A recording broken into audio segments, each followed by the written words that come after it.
স্বাগত নিউজ 24 দুপুর 12টার সংবাদে আপনাদের সাথে আছি আমি তাবাসসুম আহমেদ। রাজধানীর কাকরাইলে জোড়া খুন মামলায় 3 জনকে ফাঁসির আদেশ দিয়েছেন আদালত। দর্শক, বিস্তারিত জানতে আমরা সরাসরি চলে যাচ্ছি সেখানে।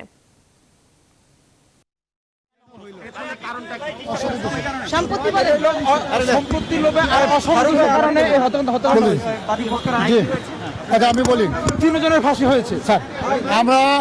আমরা আজকে যে আমরা দুজন সিনিয়র আছি, আমরা দুজনে বাদীপক্ষে সহযোগিতা করেছি এবং আমাদের সাথে আরেকজন আছে। আমরা বাদীকে সহযোগিতা করেছি এবং এই রাষ্ট্রপক্ষে যত সাক্ষীগুলো ছিল আমরা রাষ্ট্রপক্ষের হ্যাঁ আমি পক্ষে ছিলাম। জি বলবো সংক্ষেপে আমরা এই মামলা 3 জন আইনজীবী আছি বাদীপক্ষে। আমরা বাদীকে সহযোগিতা করেছি এবং আদালতে আমরা যুক্তিতর্ক উপস্থাপন করেছি এবং আমরা মামলাটা প্রমাণ করতে সক্ষম হয়েছি বলেই আজকে আমাদের এই সহযোগিতায় রাষ্ট্রপক্ষ থেকে আমরা একটা সুন্দর একটা রায় পেয়েছি। এবং আচ্ছা, পর্যবেক্ষণ এটাই বলতেছে আসামি পক্ষ থেকে এলিবাই নেওয়া হয়েছিল যে তার তৃতীয় স্ত্রীর সাথে তাদের কোনো সম্পর্ক ছিল না, ডিভোর্স দেওয়া হয়েছে।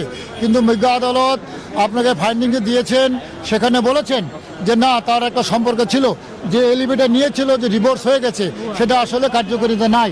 এবং ঘটনার দিনও আপনি আলামিনকে উনি পাঠিয়েছেন এই ঘটনার জন্য, তুমি এখনো গেমস খেলছো, সময় হয়ে গিয়েছে। এবং সে আরও বলেছিল যে 164 আছে সন্ধ্যার সময়, আজকে যে শামসুন্নাহার বাসায় একা থাকে এই সময়টা হলো মুখ্যম সময়। এই জন্য মাননীয় আদালত তাকে মাস্টার মাইন্ড হিসাবে, যদিও সে ঘটনাস্থলে ছিল না, মাস্টার মাইন্ড হিসাবে তাকে আজকে করিম সাহেবকে ফাঁসি দিয়েছেন এবং করিম সাহেবের স্ত্রী এবং তার যে শ্যালক 3 জনকে ফাঁসি দিয়েছেন। আমাদের এই মামলার রায়ে আমরা বাদী পক্ষ থেকে আইনজীবী যারা আছি এবং বাদী আমরা সকলে সন্তুষ্ট এবং আমরা আপনাদের মাধ্যমে আমরা চাই যে এই মামলার যেন দ্রুত উচ্চ আদালতে কার্যকরী হয়। এটা এটা আমাদের পাওয়া, এটা আমাদের চাওয়া। পর্যবেক্ষণে যেটা বলেছেন ওনারা এলিবাই নেওয়ার চেষ্টা করেছিল মুক্তা এবং করিম সাহেব, তারা নিজেরাই বলছিল আমাদের ডিভোর্স হয়ে গেছে। পর্যবেক্ষণে যেটা ছিল আমি একটু বলি, আমি ছিলাম তো শেষ পর্যন্ত।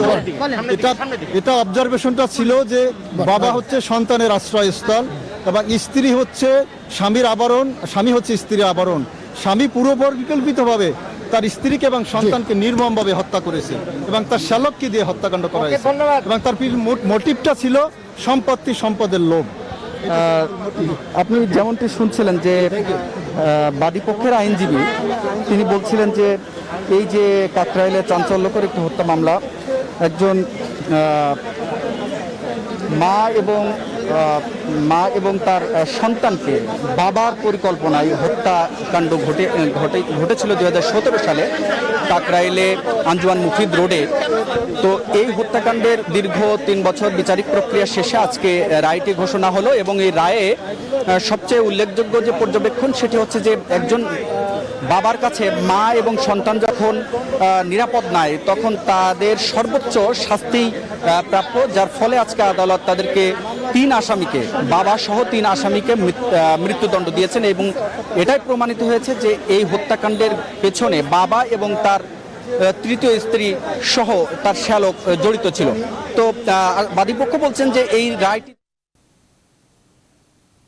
হাবিব, আপনাকে অসংখ্য ধন্যবাদ। দর্শক, রাজধানীর কাকরাইলে জোড়া খুন মামলায় 3 জনকে ফাঁসির আদেশ দিয়েছেন আদালত। আমাদের সহকর্মী হাবিবুল ইসলাম হাবিব সেখান থেকে সরাসরি যুক্ত হয়েছিলেন। উল্লেখযোগ্য সংখ্যক ভোটার উপস্থিতি, কারচুপির অভিযোগ, বিচ্ছিন্ন সংঘর্ষ, ভোট বর্জনের মধ্য দিয়ে অনুষ্ঠিত হল দ্বিতীয় ধাপে 60 পৌরসভার ভোট। এতে নৌকা প্রার্থীদেরই জয়জয়কার। নির্বাচনের পর ফলাফল নিয়ে কিছু জায়গায় হয়েছে সংঘর্ষ, রক্তপাত। নির্বাচিত হয়েও হত্যার শিকার সিরাজগঞ্জের এক কাউন্সিলর।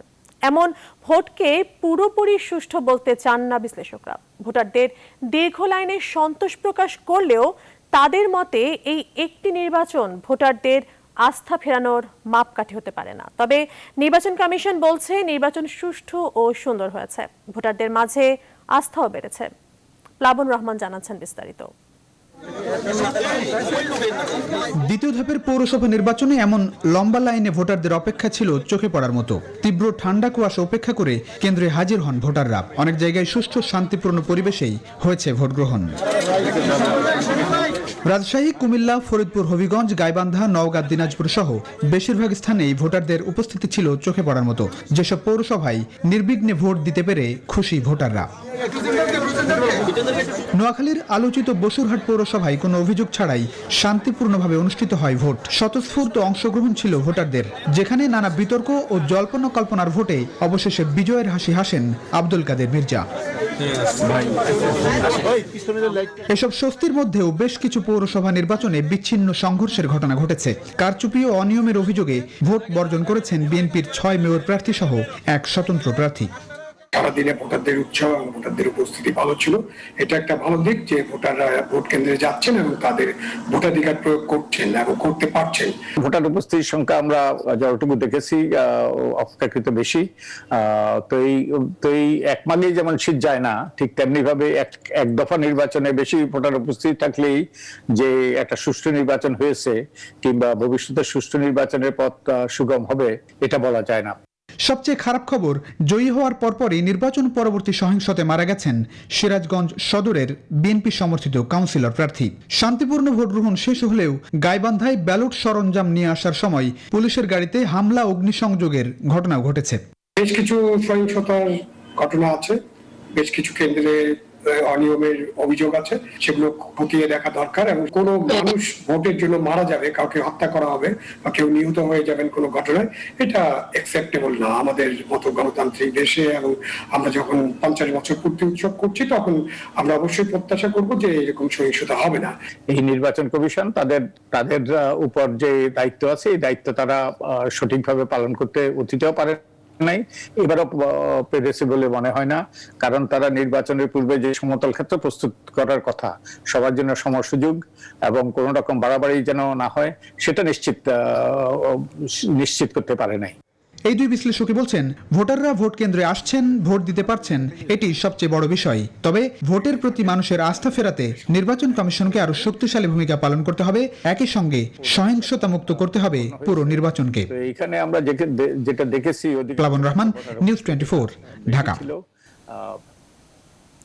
এবার চট্টগ্রাম সিটি নির্বাচনের খবর। চট্টগ্রাম সিটি নির্বাচনে আওয়ামী লীগের বিদ্রোহী কাউন্সিলর প্রার্থী শতাধিক। নির্বাচনী প্রচারণায় প্রায় সংঘর্ষের ঘটনা ঘটছে আওয়ামী লীগ ও বিদ্রোহী কাউন্সিলর প্রার্থীদের মধ্যে। এরই মধ্যে নির্বাচনী সহিংসতায় 2 জন নিহত এবং অন্তত 20 জন আহত হয়েছেন। গোয়েন্দা প্রতিবেদনেও বড় সংঘর্ষের আশঙ্কা করা হয়েছে। প্রশাসন বলছে অপরাধীদের কোনো ছাড় নেই। দলের কেন্দ্র থেকেও যাচ্ছে হুঁশিয়ারি বার্তা। নয়ন বড়ুয়ার তথ্যচিত্রে ডেস্ক রিপোর্ট। এলাকার আধিপত্য বিস্তারকে কেন্দ্র করে সংঘাতে জড়িয়ে পড়েছেন চট্টগ্রাম সিটি নির্বাচনের আওয়ামী লীগ সমর্থিত কাউন্সিলর ও বিদ্রোহী প্রার্থীর সমর্থকরা। শনিবার বিকেলে লালখান বাজার ও টাইগার পাস এলাকায় সংঘর্ষে আহত হন অন্তত 5 জন। গেল মঙ্গলবার রাতে নগরীর পাঠানটুলি ওয়ার্ডে পোস্টার ছেঁড়ার ঘটনার বিরোধে আওয়ামী লীগের বিদ্রোহী কাউন্সিলর প্রার্থী কাদেরের সমর্থকদের গুলিতে আজগর আলী বাবুল নামের এক আওয়ামী লীগ কর্মী গুলিবিদ্ধ হয়ে নিহত হন। পুলিশ কমিশনার বলছেন, অপরাধী যেই হোক ছাড় দেয়া হবে না। যিনি অপরাধ করবেন তাকে তার দায় নিতে হবে। বিষয়টি এখন মামলা হয়েছে, আইনগত প্রক্রিয়া চলছে।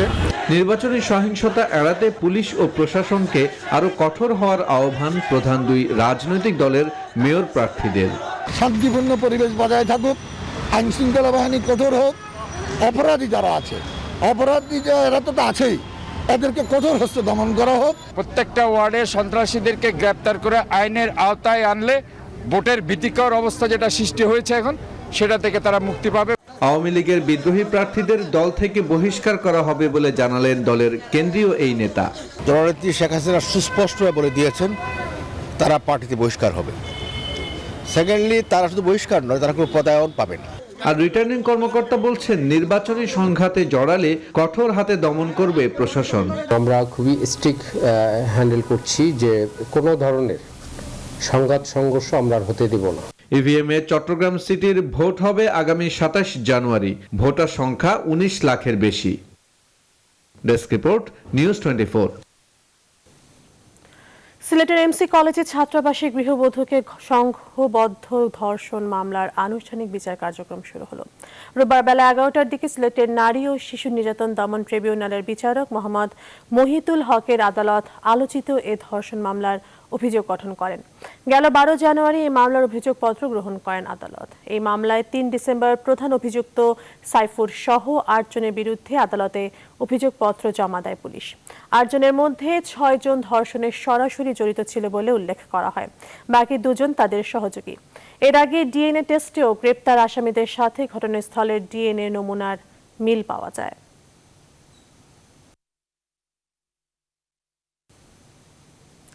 গেল 3 দিন ধরে পঞ্চগড়, কুড়িগ্রাম, দিনাজপুর, নওগাঁ সহ দেশের উত্তরাঞ্চলের জেলাগুলোর উপর দিয়ে বয়ে যাচ্ছে মৃদু শৈত্যপ্রবাহ। কনকনে ঠান্ডায় জুবুথুবু জনজীবন, তবে সবচেয়ে বেশি বিপাকে পড়েছেন নিম্ন আয়ের মানুষ। দেশের সর্বোত্তরের জেলা পঞ্চগড়ে কনকনে শীতে স্থবির জনজীবন। ঘন কুয়াশায় ঢাকা পড়েছে কুড়িগ্রাম। তাপমাত্রা কমে যাওয়ায় এখানেও বেড়েছে শীতের দাপট। দিনাজপুরে চলছে মৃদু শৈত্যপ্রবাহ। গেল 1 সপ্তাহ ধরে 7 থেকে 10 ডিগ্রির মধ্যে তাপমাত্রা ওঠানামা করছে। ঘন কুয়াশা আর হিমেল হাওয়ায় দুর্ভোগে পড়েছেন শ্রমজীবী মানুষেরা। শীতের তীব্রতা বেড়ে যাওয়ায় হাসপাতালগুলোতে বেড়েছে ঠান্ডাজনিত রোগীর সংখ্যা, তবে সবচেয়ে বেশি আক্রান্ত হচ্ছেন শিশু ও বয়স্করা।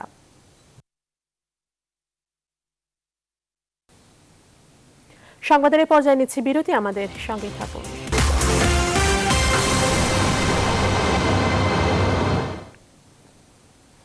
আর একবার স্বাগত, দেখছেন নিউজ 24 দুপুর 12টার সংবাদ। সাভারের সালেহপুরে ব্রিজ দেবে যাওয়ার ঘটনায় 5ম দিনের মতো একপাশে যান চলাচল বন্ধ রয়েছে। এতে তীব্র ভোগান্তিতে উত্তর ও দক্ষিণ পশ্চিমাঞ্চলের যাত্রীরা। ঢাকার সঙ্গে আরিচাঘাটের যোগাযোগের একমাত্র মাধ্যমই মহাসড়ক। ব্রিজ বন্ধ থাকায় 5 দিন ধরে মহাসড়কের 2 পাশে তীব্র যানজট। ক্ষতিগ্রস্ত সেতু পরিদর্শনে গিয়ে গেল শুক্রবার সড়ক ও জনপথ বিভাগের প্রকৌশলীরা জানান, মেরামতে 2 থেকে 3 সপ্তাহ লাগতে পারে। এরপর সেদিনই মেরামতের কাজ শুরু হয়। আজ সেতুটি পরিদর্শনে বিদেশি একটি বিশেষজ্ঞ দল যাওয়ার কথা রয়েছে। উল্লেখ্য, একই স্থানে 4 লেনের নতুন সেতু হবে বলেও জানিয়েছেন সড়ক ও জনপথ কর্মকর্তারা।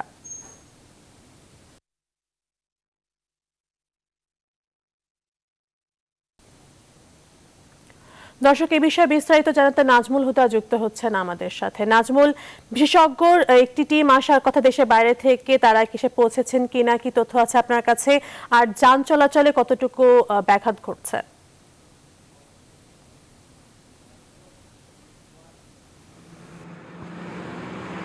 ধন্যবাদ তাবাসসুম। এই মুহূর্তে রয়েছি সালেপুর ব্রিজের উপরে। সেখানে কিন্তু আপনি জানেন যে গত বুধবারে কিন্তু এই সালেপুরের যে ব্রিজটি সেটা কিন্তু অর্থাৎ দেবে যাওয়ার পরেই কিন্তু আপনি দেখছেন যে এইখানকার যারা সড়ক ও জনপথ বিভাগ সেই রাস্তাটি কিন্তু বন্ধ করে দেয়। কারণ শুধু দেবেই যায় না, এখানে কিন্তু আপনার নিচের যে গার্ডগুলি রয়েছে সেই গার্ডগুলি কিন্তু ফাটল দেখা দিয়েছে, এবং ফাটলের সঙ্গে সঙ্গে কিন্তু ওখানকার যে প্লাস্টার অর্থাৎ সেগুলো কিন্তু ছুটে গেছে, এবং যার কারণে রড বের হয়ে যাওয়ার পরেই কিন্তু সড়ক ও জনপথ বিভাগ কিন্তু এখন কাজ করছে। এবং এই যে জায়গাটি যেখানে আসলে আপনি দেখছেন যে যানজট মুক্ত করতে, অর্থাৎ সেখানে কিন্তু পুলিশের পক্ষ থেকে বিশেষ নজরদারি রাখা হয়েছে। এছাড়াও কিন্তু এই সড়ক দিয়ে, অর্থাৎ এই ব্রিজ দিয়ে যেহেতু ভারী যানবাহন কিন্তু চলাচল করতে দেওয়া হচ্ছে না, যেহেতু সাভার, আশুলিয়া এবং ধামরা একটি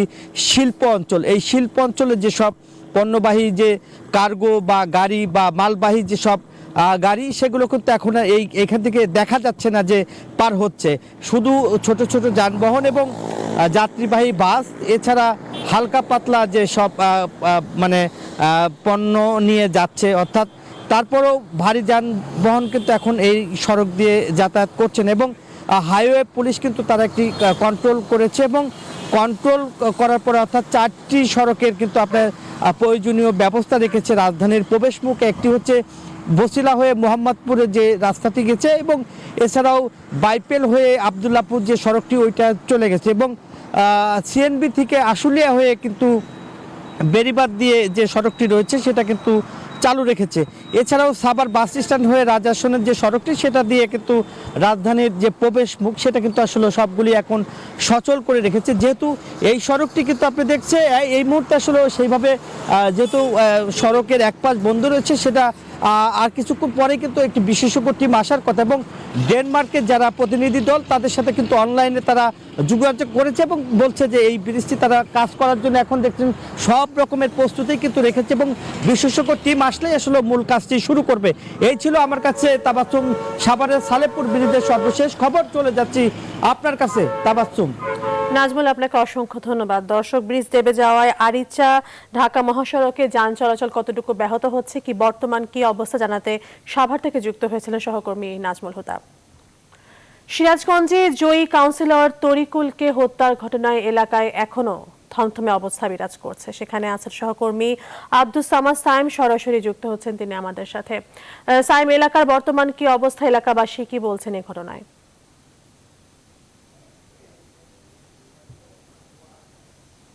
ধন্যবাদ তাবাসসুম। আসলে বিজয় ঘোষণার আসলে মাত্র 10 মিনিটের মাথায় প্রতিদ্বন্দ্বী প্রার্থী এবং তার সমর্থকদের হাতে নির্মমভাবে খুন হওয়া যে বিজয়ী প্রার্থী তরিকুল ইসলামের যে গ্রামের বাড়ি, সেই বাড়িতে কিন্তু একদিকে যেমন দুঃখ বেদনা ভরা, তেমনি কিন্তু আসলে এই যে এলাকার মানুষ তাদের মধ্যে কিন্তু চরম ক্ষোভ বিরাজ করছে। এই মুহূর্তে কিন্তু আসলে তার এলাকার যারা বাসিন্দা রয়েছে তারা কিন্তু মিছিল করছে এবং যারা অপরাধী রয়েছে তাদেরকে কিন্তু দ্রুত গ্রেপ্তারের দাবি জানিয়েছেন এবং এই যে হাজার হাজার নারী পুরুষ কিন্তু একত্রিত হয়েছেন এলাকার, তারা কিন্তু পুরো এলাকায় কিন্তু বিক্ষোভ প্রদর্শন করে যাচ্ছেন। এখন থেকে প্রায় 5 মিনিট আগে যে পুলিশের অতিরিক্ত ডিআইজি রাজশাহী বিভাগের তিনি এই বাসাতে এসেছেন এবং এই বাসার ভিতরে তিনি প্রবেশ করেছেন এবং যে নিহত তরিকুল রয়েছে তার যে স্বজন রয়েছে তিনি তাদের সাথে কথা বলছেন এবং তাদের সাথে কথা বলার পরেই কিন্তু তিনি হয়তো আমাদের কাছে প্রেস ব্রিফিং করবেন। গতকালকে ঘটনার পর থেকে কিন্তু এই যে শহীদগঞ্জ রয়েছে, ব্যাপারীপাড়া রয়েছে, নতুন ভাঙাবাড়ি, এই সকল এলাকায় যেমন উত্তেজনা তেমনি কিন্তু পরিস্থিতি বিরাজ করছে, মানুষের মধ্যে ছড়িয়ে পড়ছে। আর যারা নিহত স্বজন বা এলাকাবাসী রয়েছে তারা কিন্তু আসলে একেবারে ফুসে উঠেছে এবং এখন পর্যন্ত আসলে কোনো মানে আসামি বা কোনো দোষী সমস্ত গ্রেপ্তার না হয় কিন্তু তাদের মধ্যে চরম ক্ষোভ বিরাজ করছে। এই অবস্থায় এখন পর্যন্ত লাশ এখনো কিন্তু আসলে হাসপাতাল থেকে ময়নাতদন্তের পর যখন এখানে আসবে তখনই পরে মামলা হবে এমনটা জানিয়েছেন। এই যে যারা সাধারণ মানুষ রয়েছে তাদের কিন্তু দাবি যাতে দ্রুত যেন আসলে গ্রেফতার করে শাস্তি আনা হয়, এমনটাই কিন্তু আসলে দাবি জানিয়েছে।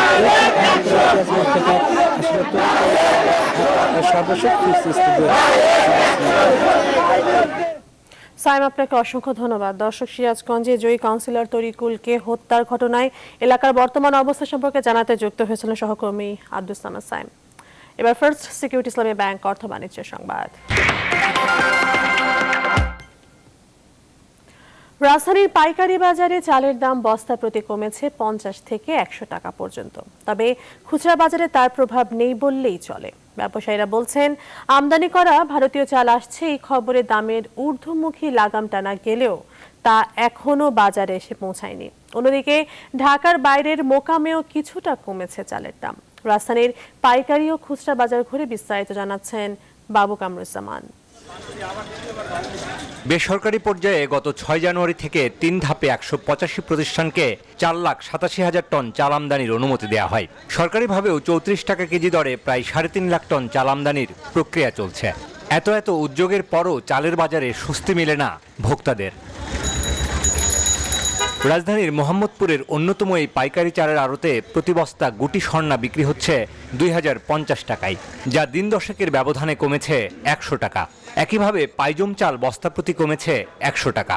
28 চালের দামও কমেছে প্রায় একই হারে। মোটা চালগুলো কমছে, যেমন পাইজম চাল, গুটি চাল, আর ইন্ডিয়ান চাল আইবো একটা প্রভাব পড়ছে, তাতে আপনার মনে হয় 150 টাকা কমছে। যে স্বর্ণা চাল ছিল আপনার 46 টাকা, সে স্বর্ণা চাল এসে পৌঁছেছিল বর্তমানে 42 টাকা কেজি। বাজারটা ঊর্ধ্বগতি ছিল, এলসিডি ওপেন করার পরে গভর্নমেন্ট বলার পরে এটা থমকে আছে। যদি আমদানিকৃত চালটা ঢুকে যায় তাহলে বাজারটা আশা করি কমে যাবে। বস্তা প্রতি 100 টাকা দাম কমার এই হিসাবের সুফল নেই খুচরা বাজারে। খুচরা ব্যবসায়ীরা বলছেন ভারতীয় চাল না আসায় দাম এখনো খুব একটা কমেনি। খুচরা বাজারে 1-2 টাকা কমছে, কারণ এখন আমরা কম দামের চালটা পাইনি। চালের দাম তো অবশ্যই বেশি, চাল যেহেতু প্রধান খাবার সেই হিসাবে হচ্ছে দাম তো কমানো উচিত। যখন যে যার কাছ থেকে যা নিতে পারতেছে তাই তো মনে দেখি। আর 10 দিন আগের থেকে যদি আমরা বলি তাহলে তুলনামূলক কেজিতে 1 থেকে 2 টাকা কমছে। এদিকে দেশের বৃহৎ চালের মোকাম নওগাঁয় সপ্তাহের ব্যবধানে প্রকারভেদে প্রতি কেজি চালের দাম কমেছে 1 থেকে 2 টাকা। 2 টাকা করে 1 টাকা করে কেজি কমতে শুরু করেছে। চালের দাম নিয়ন্ত্রণে রাখতে সরকারের পর্যাপ্ত মজুদ নিশ্চিত করার পাশাপাশি বাজার ব্যবস্থাপনা জোরদার ও তদারকি বাড়ানোর তাগিদ দিয়েছেন বিশ্লেষকরা। আমাদের বাজার ব্যবস্থাপনা অত্যন্ত দুর্বল এবং এই বাজার ব্যবস্থা ভেঙে যাওয়ার কারণে কিন্তু কৃষকরা তাদের উৎপাদিত পণ্য বিক্রি করতে পারেনি এবং কনজিউমাররাও শহরে এসে তারা তাদের যে সামগ্রী প্রয়োজন তা সংগ্রহ করতে পারে। ভারতীয় চাল বাজারে এলে চালের দাম অনেকটাই সহনীয় হয়ে আসবে বলে জানান ব্যবসায়ীরা। বাবু কামরুজ্জামান, নিউজ 24, ঢাকা। দর্শক, চট্টগ্রাম সিটি কর্পোরেশন নির্বাচনের আইন শৃঙ্খলা পরিস্থিতি নিয়ে ব্রিফ করছেন জেলা পুলিশ কমিশনার। আমরা সরাসরি চলে যাচ্ছি সেখানে। তাদেরকে ফিক্স করে ফেলবেন তাদের মুভমেন্টটা, এই মানে এটাকে বলে বায়াস রিক্রুট বাবল। এটা এর মাধ্যমে তারা তাদেরকে ক্লোজ একটা জায়গায় রেখে দিবেন এবং অন্য কারোর সাথে মিশতে দিবেন না। পুরো টিমের খেলার সময়টাতে পুরো প্রক্রিয়ার সময় তারা এভাবে থাকবেন। আমার একটা প্রশ্ন হলো যে চট্টগ্রাম সিটি কর্পোরেশন নির্বাচনে যতগুলি কেন্দ্র আছে রিটার্নিং কর্মকর্তার থেকে আমরা যেমনটা জানলাম সব কেন্দ্রে নাকি ঝুঁকিপূর্ণ, তো আসলে সেদিকে পুলিশ প্রশাসনের কেমন সতর্ক অবস্থা থাকবেন বলে আপনারা মনে করছেন? দেখেন, আমরা ঝুঁকিটা যেভাবে অ্যানালাইসিস করি আমরা আরো ডিপ লেভেলে যাই। প্রতিটা সেন্টারের অবস্থান, তার ডেমোগ্রাফি, তার অতীতের সংঘাতের হিস্ট্রি, এগুলোকে মিলিয়ে আমরা ঝুঁকি নির্ধারণ করি। এটা হয়তো অন্যদের সাথে নাও মিলতে পারে। আমরা কোনো সেন্টারকে অধিক ঝুঁকিপূর্ণ মনে করছি, কোনোটাকে কম ঝুঁকিপূর্ণ, কোনোটাকে সাধারণ। নির্বাচনের পরিবেশটা দিকে কতটুকু পর্যন্ত আপনাদের নজর থাকবে, এমনকি শর্টে বিভিন্ন জায়গায় সংঘাত ছড়িয়ে পড়ছে, সেদিকে কতটুকু নজর আছে আপনাদের? আমরা যেটা করছি আমাদের পুলিশিং কর্মকাণ্ডকে আরো ব্যাপ্তি বাড়িয়ে দিয়েছি। আমরা পুলিশ টহল, পেট্রোল এবং চেকপোস্ট এগুলোকে বাড়িয়ে দিয়েছি। যে সকল অ্যাক্টিভিটিসগুলো বা যে সকল এলিমেন্টগুলো আমাদের নির্বাচনকে সহিংস করতে পারে সেগুলোকে আগাম প্রতিরোধ করার জন্য আমরা এই কার্যক্রমগুলো পরিচালনা করছি। এর সাথে যুক্ত হচ্ছে যারা ঘোষিত অপরাধী, যারা বিভিন্ন মামলা ওয়ারেন্টভুক্ত হতে পারে অথবা অস্ত্রধারী হিসেবে যাদেরকে আমরা তালিকাভুক্ত করেছি বা আমরা জানি, এদেরকেও আমরা নজরদারি করছি এবং তাদেরকে আইনের আওতায় নিয়ে আসার চেষ্টা করছি। দর্শক, চট্টগ্রাম সিটি কর্পোরেশন নির্বাচনের আইন শৃঙ্খলা পরিস্থিতি নিয়ে ব্রিফ করছিলেন জেলা পুলিশ কমিশনার। আমরা সরাসরি ছিলাম সেখানে। সময় হলো আরেকটি বিরতির, ফিরছি শীঘ্রই।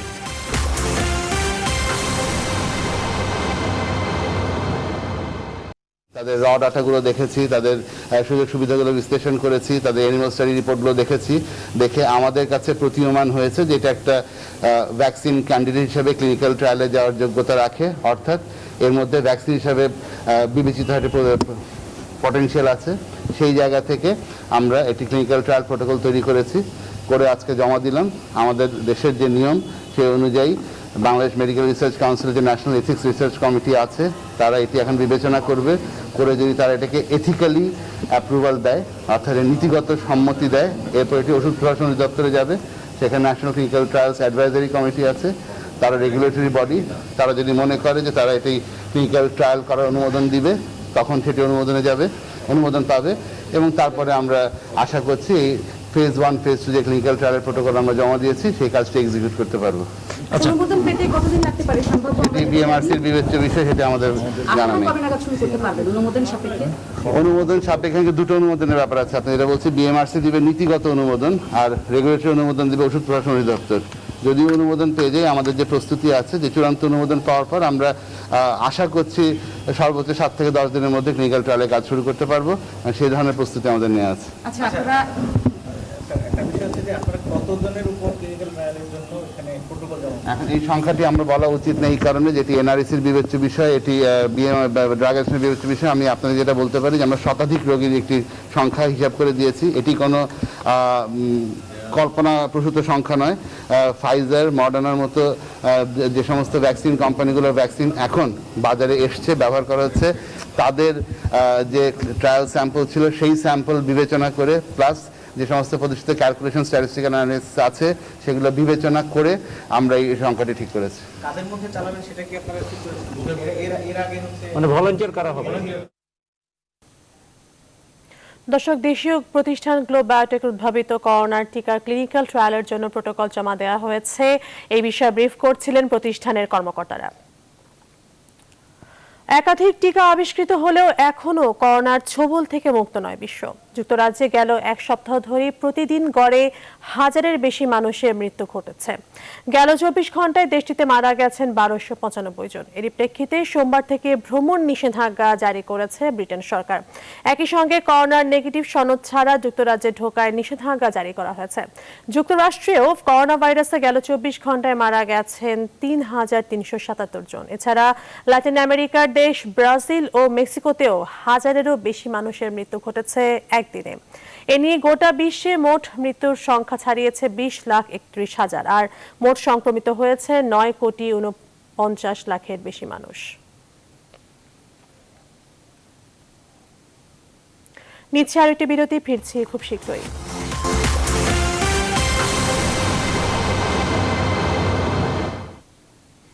আর একবার স্বাগত, দেখছেন নিউজ 24 দুপুর 12টার সংবাদ। জাতীয় চলচ্চিত্র পুরস্কার প্রদান অনুষ্ঠান চলছে বঙ্গবন্ধু আন্তর্জাতিক সম্মেলন কেন্দ্রে। দর্শক, আমরা সরাসরি চলে যাচ্ছি সেখানে।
দর্শক, জাতীয় চলচ্চিত্র পুরস্কার প্রদান অনুষ্ঠান চলছে বঙ্গবন্ধু আন্তর্জাতিক সম্মেলন কেন্দ্রে। আমরা সরাসরি ছিলাম সেখানে। অতিথি পাখিদের খবর দিয়ে শেষ করব এখনকার আয়োজন। প্রতি বছরের মতো এবারও হাজার হাজার অতিথি পাখির কলকাকলিতে মুখর নীলফামারীর নীলসাগর। অপরূপ প্রাকৃতিক সৌন্দর্য আর পরিযায়ীদের কিচিরমিচির উপভোগ করতে দূর দূরান্ত থেকে আসছেন ভ্রমণপ্রেমীরা। আব্দুর রশিদ শাহর তথ্যচিত্র, ডেস্ক রিপোর্ট। নীলফামারী জেলা সদর থেকে মাত্র 14.5 কিলোমিটার উত্তর পশ্চিমে গোরগ্রাম ইউনিয়নে নীলসাগরের অবস্থান। প্রতি বছর শীত মৌসুমের শুরুতে সুদূর সাইবেরিয়া সহ বিভিন্ন দেশ থেকে আসে সারালি, বালিহাঁস সহ নানা প্রজাতির পাখি। এবারও তার ব্যতিক্রম হয়নি। এই নীলসাগরে অন্তত 65 প্রজাতির কয়েক হাজার পরিযায়ী রয়েছে। পাখির কলকাকলিতে মুখর হয়ে উঠেছে সবুজ বৃক্ষরাজিতে শোভিত এই জায়গা। এই সৌন্দর্য উপভোগ করতে প্রতিদিনই দূর দূরান্ত থেকে আসছে পাখি প্রেমীরা। অতিথি পাখি যাদেরকে আমরা বলি, যাদের আগমন সাইবেরিয়া থেকে, অনেক ভালো লাগলো আর কি। সবাই মিলে আমরা নীলসাগরে পাখি দেখলাম। তবে মানসম্মত রেস্তোরাঁ ও অবকাঠামোগত উন্নয়নের দাবি জানিয়েছেন দর্শনার্থীরা। এখানে কোনো বসার জন্য পর্যাপ্ত জায়গা নাই, এখানে যদি সরকার বসার জন্য জায়গা করে দেয় তাহলে আমাদের জন্য ভালো হয়। দুপুরে লাঞ্চের সমস্যা, ভালো কিছু খেতে চাইলে আমরা আমাদের এখান থেকে বাইরে যেতে হয়। অতিথি পাখিদের যাতে কেউ শিকার করতে না পারে সেজন্য প্রশাসনের পক্ষ থেকে নজরদারি বাড়ানো হয়েছে। নীলসাগরকে একটি আকর্ষণীয় পর্যটন কেন্দ্র হিসেবে গড়ে তুলতে সব ধরনের উদ্যোগ নেওয়া হবে বলে জানালেন সংশ্লিষ্টরা। নীলসাগরকে দৃষ্টিনন্দন করার জন্য বিভিন্ন পিকনিক স্পট হাতে রয়েছে। ইতিমধ্যে আমরা একটা প্রজেক্ট করেছি, স্থানীয় সরকার বিভাগে পাঠিয়েছি। প্রাকৃতিক সৌন্দর্যের জন্যই মূলত নীলসাগর জনপ্রিয়। 1999 সালে এই এলাকাকে পাখির অভয়ারণ্য ঘোষণা করা হয়। Desk report, news 24। নিউজ 24 দুপুর 12টার সংবাদ এখন এ পর্যন্তই। সবাইকে ধন্যবাদ।